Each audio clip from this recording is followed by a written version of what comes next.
Good afternoon, everyone. If you feel comfortable, you can remove your mask. Sure, thank you. Your name is Rashmi Sharma? Rashmi Sharma. Rashmi, please introduce yourself. Tell us about your family, about your educational qualifications and background, and any hobbies which you are having. Okay. So as you know, my name is Rashmi Sharma. I belong to district Mandi. So my basic education till 12th standard was completed there.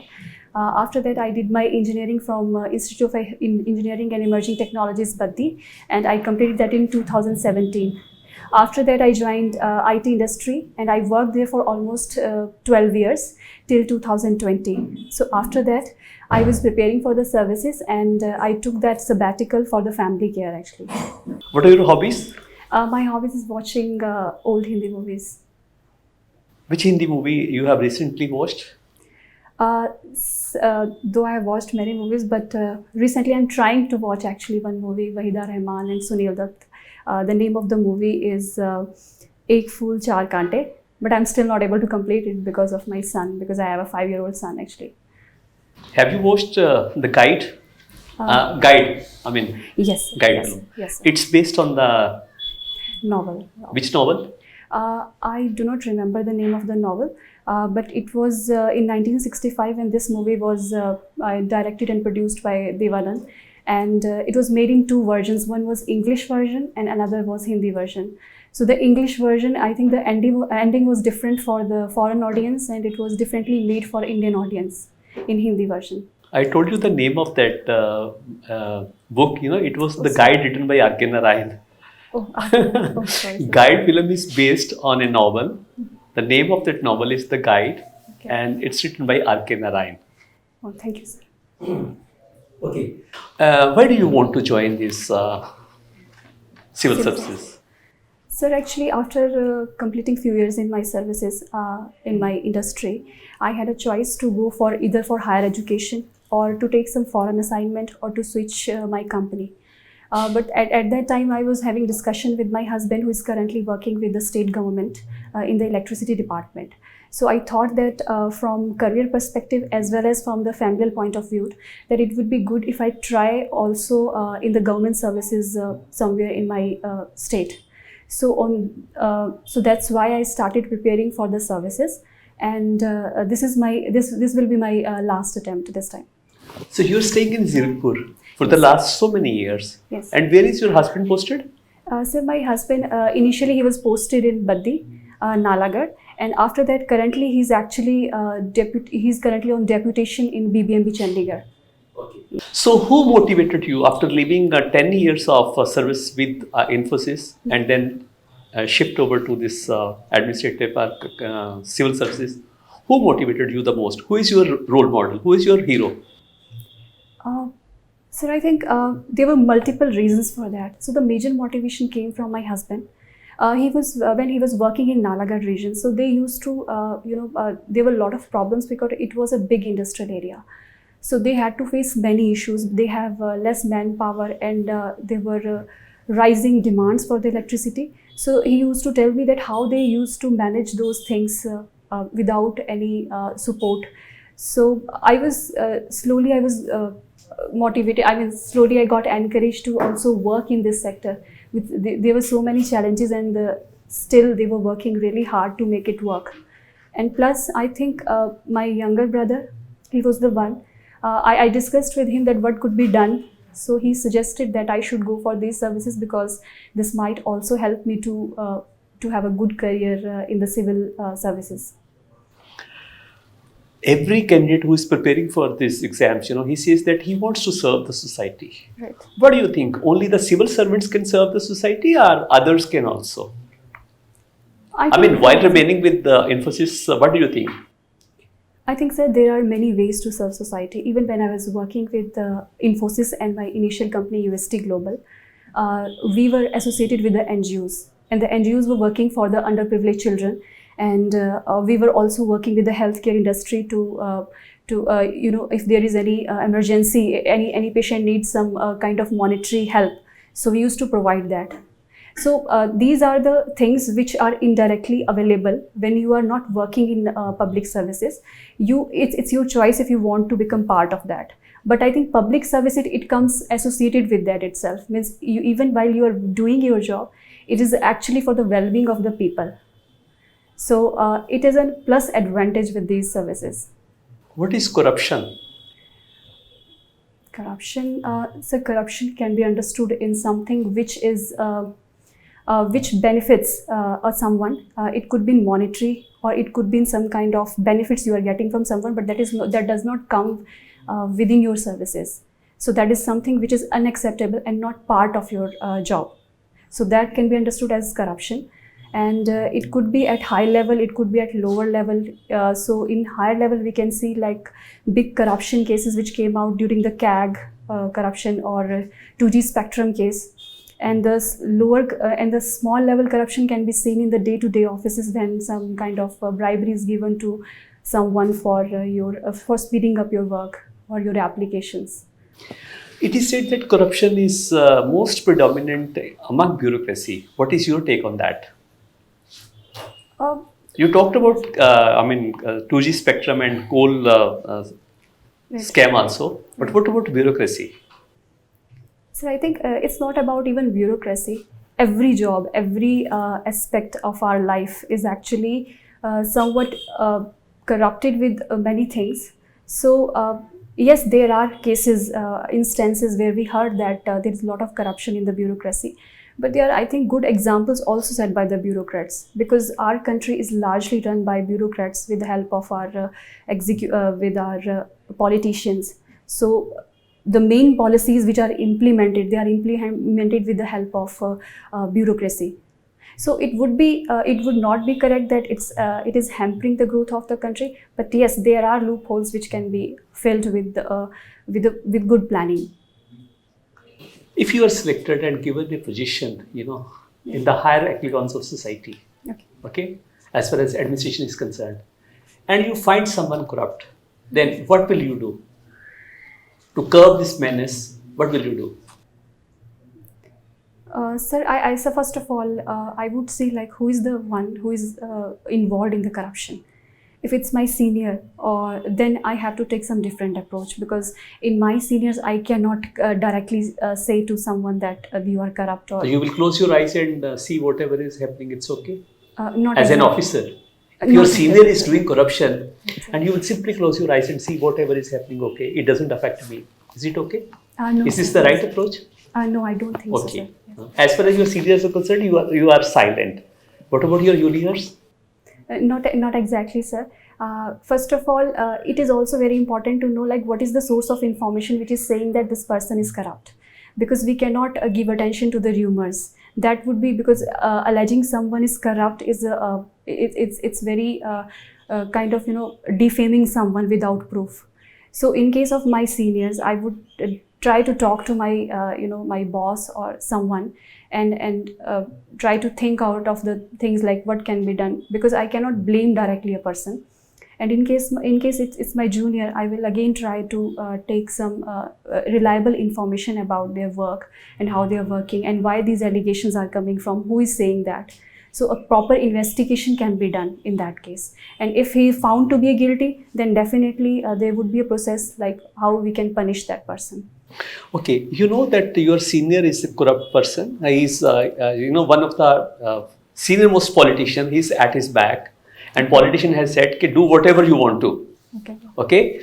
So how can you convince your boss also when you know that this person he's doing malpractices, he's doing corruption, and he's not doing his duty also because some politician is at his back? Then what will you do?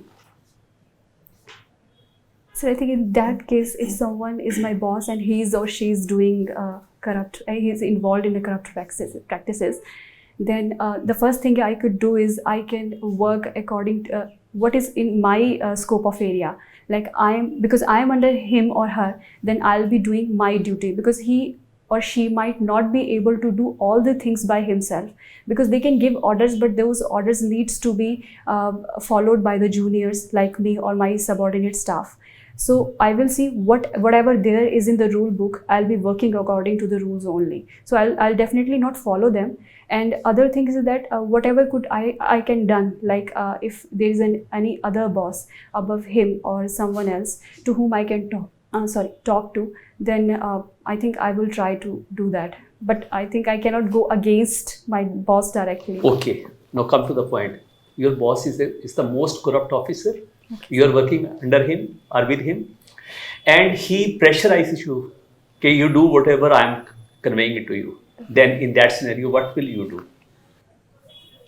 So I think definitely these things actually happen, like pressurizing your juniors. But we need to understand one thing, that the position we are holding is not under someone's power. So whatever the duties of my designation will be there, I'll be performing those, because I'll be working for the state and not for the boss. So though I am... Can you disobey your boss? I don't think so, sir. We cannot disobey. But yes, but if he's asking me to do something which is not correct, so I will definitely not do that. Okay. Then in that scenario, what will happen? If you don't obey the orders of your boss, what will happen? Will you be ready to face the consequences? I think, sir, if I am following the rules and those are going against my boss and his wishes, then definitely there's a chance that I'll be punished for that. But first of all, I'll try to talk to him or have a conversation, because I am bound by my duty and my designation. Good. So that shows your honesty and integrity. Okay. You've been working with Infosys for the last 10 years, you know. Yes, As far as modern India is concerned, Atmanirbhar, any technological advances which India has gone through during these 7 years? You please tell me about that. Technological advances, you know. I did not get your question, like Infosys involvement or just... I mean, you've been working with technology. Infosys is a system, you know. You've been working with technology. So any recent development which India has seen during these 7 years? Okay, so I think right now there is a lot of push on the digitization. Yes. So even if we go, if we see from our particular state, Himachal Pradesh, so Himachal Pradesh has particularly said 3% of every department should go to the digitization part. So Government of India has actually created a plan, e-governance plan, that is e-national governance plan. Under that, many departments are digitized now. Other than this, we have e-cabinet, which is working paperless, and Himachal Pradesh State Legislative Assembly actually implemented that successfully. We have e-district portals, where all the information related to the tourism or district vaccination drives, everything is updated on that. And if we talk about the big application, then Digital India is actually that program, that scheme is digitizing, helping to digitize many departments.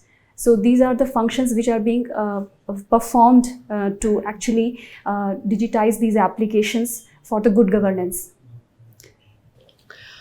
Okay, let's change the mood. You know, Prime Minister of our country says that I want to double the income of the farmers, you know. Right. How it's possible? How their income can be doubled, you know, in the coming years? So if we see that agriculture is the major employment sector in our country, and most of the people are dependent on that. If we see the example of Himachal, 70% people are directly or indirectly employed in that sector. So it becomes very important to support these people and to double their income, because their livelihood opportunities directly depends upon them. So the government first of all is doing, they are digitizing these e-mandis. They have created e-NAM portal for that. So all the mandis are connected through online portals, so that it is not only available in the state, but it is also available at the national level. Second thing is that they are providing them subsidy on the input cost, because earlier the input costs were too high. Like we have the crops and we have those, if I can use the Hindi word, I'm not able to, beej, like high yielding jo unki varieties thi, though those were very costly. So government tried to provide subsidy on that. And they are also, like we have PM Kisan Yojana. After that, they are trying to make irrigation facilities available for the growth of the production of these crops. Like we have Pradhan Mantri Sinchai Yojana. So these are the dedicatedly schemes and programs which are helping farmers to generate the produce. Other than this, they are promoting the formation of farmer producer organizations, which would help in case there is any need in case of output, or in supply chains they would need any help. And there are several other I think programs and yojnas which are helping them to produce to actually generate that income for the farmers.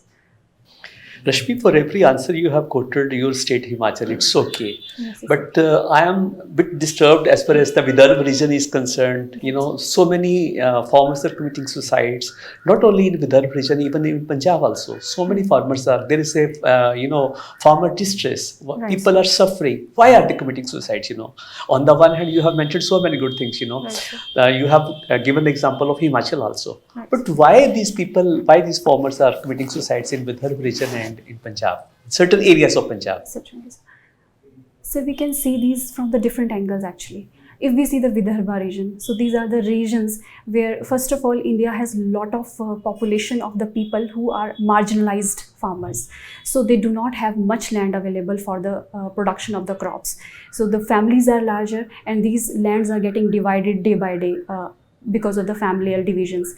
So first thing is that they have marginal land available with them, which is less than 2 hectares. Second is that the problem of the water crisis are actually creating the problem, because if water is required for the agriculture, if water is not available, it would not be easy to grow crops for the for family and for for the selling purposes.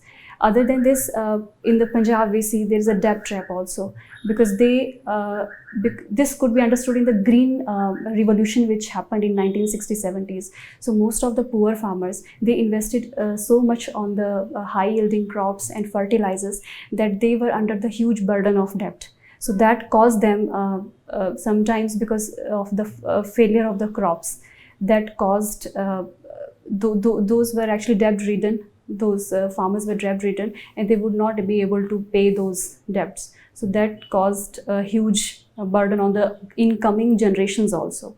So this could be another reason for that.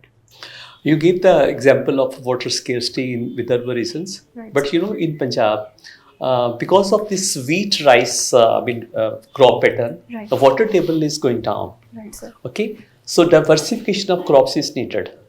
Okay, Right, sir. So how to control that? The water table is going down. How can we control so that there is a less farmer distress? So during the latest, I think IPCC report came out that told that if this is not controlled, the kind of crop pattern which is happening in Punjab, if that is not controlled, by 2030 Punjab would undergo severe water scarcity.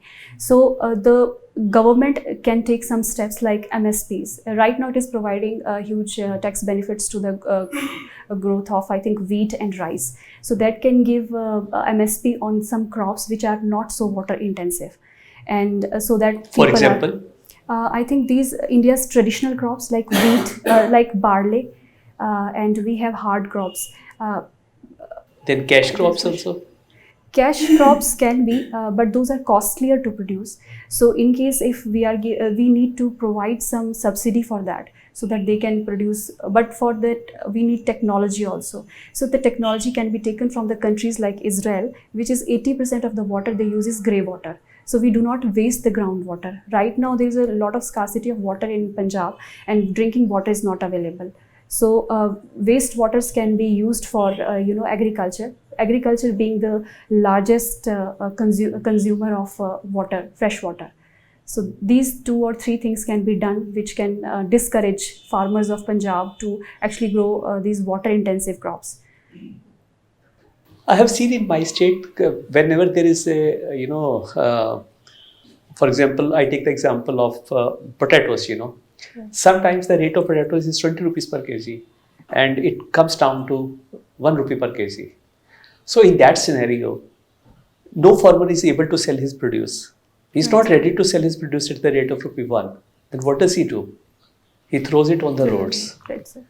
So the total cost which he has put in and he doesn't get any. Is there any solution for that? So I have seen in most of the countries, if we see our neighboring countries like China, Japan, South Korea, they have a fixed system set for the crops. So there, if you go to market, they are a bit costlier than what we get in India, because there the farmers are secured. Government provide them a particular amount of money, and it cannot be sold below that money, which is being decided by the government. I think in India that kind of system can be done. However, we have to keep in mind that we have also 21% population which is living under poverty.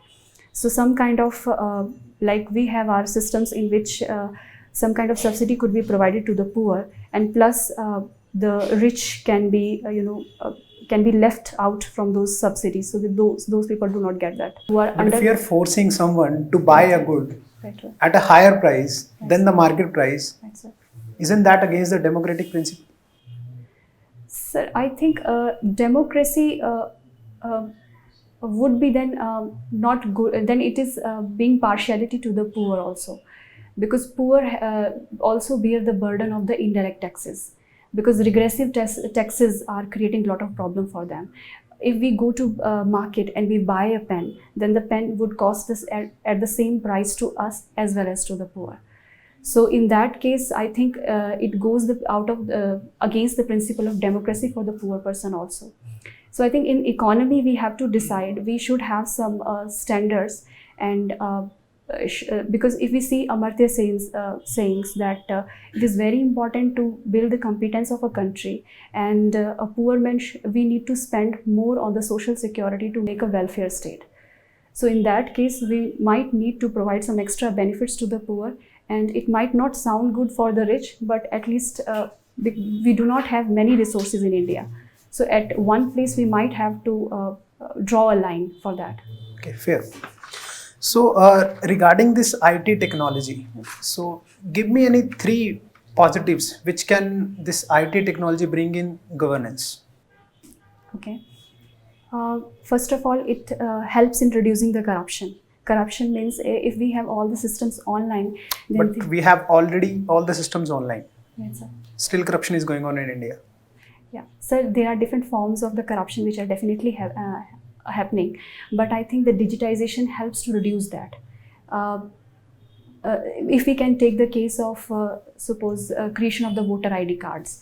So earlier people has to go through a lot of hassle, and sometimes there was a bribing at the lower levels to speed up that process. But right now you can online, you can submit your documents, you can submit your requisite documents there, and it will get generated within few days of the request. So at least we are reducing the reducing the here corruption. Okay. So next. Second is, it is actually helping the people of the, I think, tribal and the tough areas to get the public services. For example, if we talk about Lahaul and Spiti, there was one portal was launched, Lahaul. E-Lahaul. So in that there are multiple services are available, like they can online book the helicopter in the winters, they can online book their services like creation of the identity cards. So these things are actually creating a change in those areas which were earlier very difficult to reach, and the speedy services are also being provided by that. And the third thing is the transparency. The transparency definitely created by the digital process. Transparency, it could be understood in the point that everyone is treated in the same way by the government as they are supposed to. So the officers which are in charge, they provide the same kind of services to everyone, irrespective of the fact that from which background they are coming.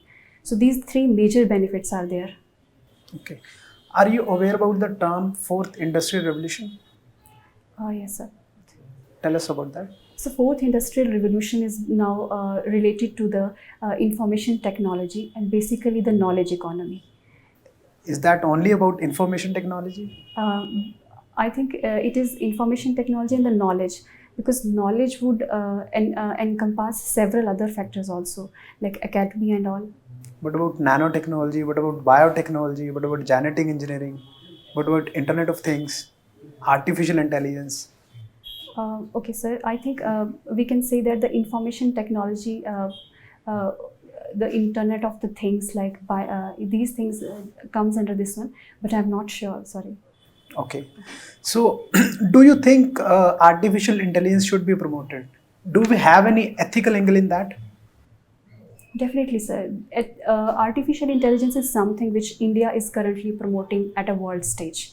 Artificial intelligence means we are giving intelligence to the machines. So this is definitely going to help in our country, which does not have much manpower. Sorry, not manpower, but we do not have much resources. Like we can take the example of the traffic. So in Chandigarh, we have so many traffic lights there, but at each traffic point, we cannot send a constable and to look after the traffic signals. So at that point, if we use the technology of AI, artificial intelligence, then that can manage those things very well. But where is the ethical angle in that? Do we have something ethics involved in the artificial intelligence? Yes, sir. I think every technology is used by people in both the ways, in a good or in a bad way. So government can restrict the unethical methods. Definitely, it can restrict the unethical methods by imposing some restrictions. But it depends upon the individual consciousness how to use the technology. But how will government control the individual consciousness? Yeah, definitely that can be done through the education and awareness. But there are loopholes which are definitely can be used by people. Okay. Many people are saying machines will take up the man's job, and that will lead to a large scale unemployment problem, Yes. especially in developing countries like India. Yes, sir. So, what is your take on that?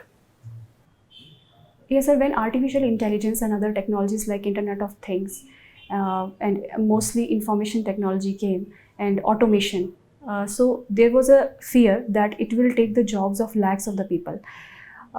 But we have to also understand that these are creating a lot of jobs also. When IT came to India, IT actually boomed after the 90s, after the LPG reforms. So it But was. the service sector is giving us the enough jobs. Yes, sir. But every now and then we are seeing that technology is getting changed. So every day we have new things available. We have new versions of the phone. We have new machines. Everything is new. So in that case, when technology is changing, artificial intelligence is being developed. So there are people who are required to actually manage that. So it is what actually is happening. It is going to replace the jobs which were earlier there, but it will also create the jobs with the new skills. But don't you think in India, many people who are employed, they are low skill workers. That's it. Can they work in the artificial intelligence sector? So government is actually currently working on that. Like we have campaigns like Skill India and Kaushal Vikas Kendras who are trying to create a workforce which is. But I think that is a charade, totally. Nobody is getting kind of skill development. That is completely a failure scheme, in my opinion. What is your take on that?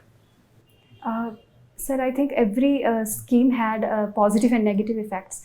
So this also depends upon the implementation, how those are implemented. We can say a lot of people who are being actually trained in the new technology. If we take the example of the IT industry and the big companies like Infosys, Wipro and TCS, so they are training a few underprivileged children who dropped out from the schools or who are actually in the colleges in latest technologies. So they are taking it under the CSR activities. So they are training those kids, and those are they have started working in the first of all in the BPO industries.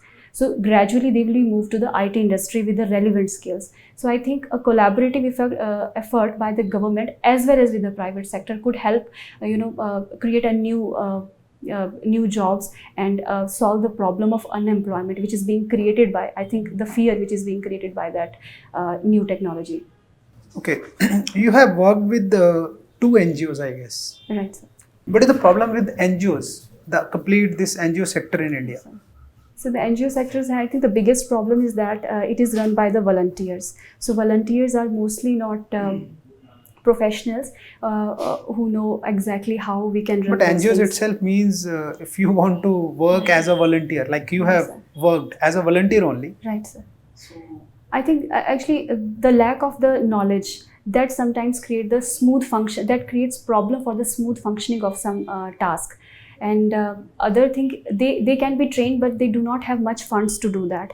Currently, Indian government has changed the FCRA Act, which was the Foreign Contribution Regulation Act. So that put some new barriers for giving funding to these institutions. So they are right now under stress because they do not get enough funds to regulate their activities. But why government is doing such a move? Because NGOs can play a very significant role in the society. So why government is restricting their funds? So there were actually reports from the IB and the national investigation agencies that these funds are used for the country's development projects are being hampered by some kind of protests which are being organized by these NGOs. So some of the NGOs were working against the national interest. So that's why there were fewer restrictions which were put on these foreign contributions. That means that you are justifying the government's move? Not exactly, sir, but if it comes to the security of the nation, so I think that has the utmost importance. So a medium approach, because there are many NGOs which are also working with the help of people of India and the funds generated from some ethical sources which are being invested for the education or for the women empowerment. So we need to make a balance between understanding that what is important at national level and what is important for creating a welfare state. So NGOs are important, but we need to take care of the security of the nation as well.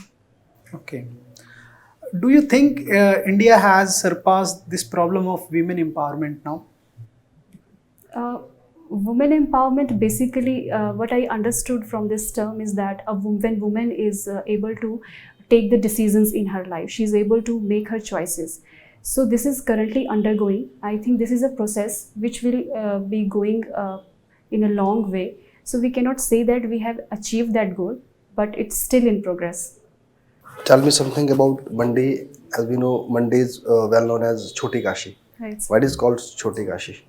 So actually Mandi has many temples, and approximately there are 81 temples of Shiva. So that's why the designation of Choti Kashi is given to Mandi. Okay, there are a lot of temples in Mandi of Shiva. And one temple is Lahore, the Lokinath temple. There is a statue of Shiva in that temple. And there are a lot of statues of Shiva in Mandi. Right. How it is unique, the Lokinath temple statue? What is different? What is different? How is it is different from Mandi temple and statue as well? Sir, if I'm getting your question, then Trilokinath temple of Lahore, we are saying. Sorry, sir, I have not visited it. I'm not sure. Okay. You did your schooling from Unna. No, I did my schooling from Mandi. My husband is from Una. Okay, your husband is from Una. Unna. How Mandi is different culturally from Unna? Yes. Sir, actually Mandi has a predominant culture, I think, of a Pahadi culture. And what we can see in Una, it is a plain area and a Shivalik, it is basically in the Shivalik hills. So the culture is mixed culture. We have a Punjabi culture as well as a Pahadi culture. Other than this, the climate change is definitely a factor. We have a very hot climate there in Una, and Mandi has a mild climate as compared to the Una. Okay. In Mandi, there is a Shan hydropower project. Shannon Shannon. Hydropower. Tell me something about this project. So Shannon hydropower project the lease will be getting over in 2024. Himachal Pradesh government will be getting that from BBMB. So it was created in around 1924, and the J.C. Betty was the main head of that. And there was they signed a memorandum with the Raja Joginder Sen, and it was given to BBMP for the lease of 99 years. Actually, at that time, it was given to Punjab government for 99 years. So it is 110 megawatt power, and it is in Joginder Nagar. Okay. Okay. Your husband is working in Himachal Pradesh State Electricity Board. Right. So tell me the two benefit of this board for Himachal Pradesh and two challenges faced by this board. Okay, sir. So benefit is that Himachal Pradesh State Electricity Board is actually working on the energy source, which is a major revenue source for Himachal Pradesh government. And the second is that they are working for generation of renewable energy also. So some solar power projects are being set up by them. The limitations are that they have a lot of shortage of line staff, the lower staff, which is required to work on the fields. And the second thing is that they are not able to generate enough revenues. So they have lot of, the third is that they have lot of P&T losses also. Okay, what are the other major challenges in front of Himachal Pradesh State Electricity Board as far as revenue generation is concerned?